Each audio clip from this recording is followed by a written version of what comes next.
নমস্কাৰ এটি গুৰুত্বপূৰ্ণ বাতৰি লৈ নিউজ নৰ্থ ষ্টুডিঅ'ত মই মুকেশ বলুচি চতুৰ্থ অসম মিক্স মাৰ্শিয়েল আৰ্টছ চেম্পিয়নশ্বিপ 2024 গুৱাহাটীত অনুষ্ঠিত NDMMA আৰু ফিটনেছ জিমৰ অভূতপূৰ্ব প্ৰদৰ্শন নিউজ নাওৰ এক বিশেষ প্ৰতিবেদন চতুৰ্থ অসম মিক্সড মাৰ্শিয়েল আৰ্ট চেম্পিয়নশ্বিপ 2024 গুৱাহাটীত অনুষ্ঠিত হৈছে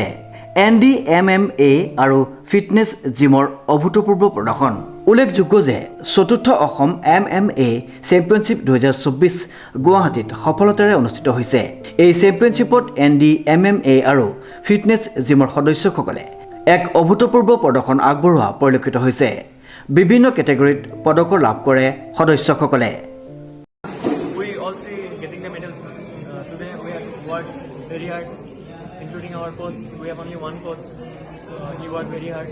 so I'm grateful for getting him as my coach. And yes, long live the NDC. আখিৰুজ জামানে সোণৰ পদক লাভ কৰি চেম্পিয়নশ্বিপত সৰ্বোচ্চ সন্মান অৰ্জন কৰে আনহাতে নিবিৰ কাশ্যপ আৰু কাংকনা পাটোৱাৰীয়ে যথাক্ৰমে ৰূপৰ পদক লাভ কৰিবলৈ সক্ষম হয় এই অভূতপূৰ্ব সফলতাত বিশেষ ভূমিকা পালন কৰিছে কোচ নৱদীপ মেধিৰ পৰিচালনাৰ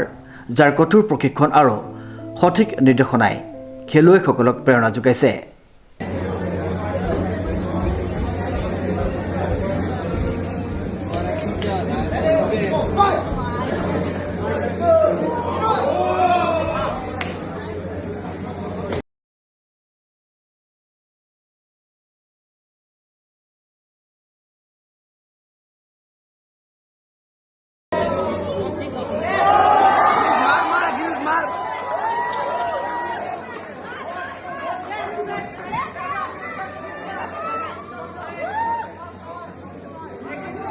Adurus, lock, yes, pelele. NDMMA আৰু ফিটনেছ জিমৰ এই গৌৰৱোজ্জ্বল সফলতাই অসম ৰাজ্যত মিক্স মাৰ্শিয়েল আৰ্ট চমুকৈ MMA খেলৰ প্ৰসাৰ আৰু উন্নতিক সহায় কৰি এক নতুন দিশ প্ৰদান কৰিছে All Assam MMA Championship গুৱাহাটীত অনুষ্ঠিত হৈছিলে আমাৰ টিম ইণ্ডিয়াই আমি পাৰ্টিচিপেট কৰিছিলোঁ তাৰপিছত আমাৰ তিনিটা মেডেল আহিছে আখিৰুজ জামান গোল্ড মেডেল তাৰ 25 নম্বৰ একচুৱেলি দুটা নম্বৰ কৰিছে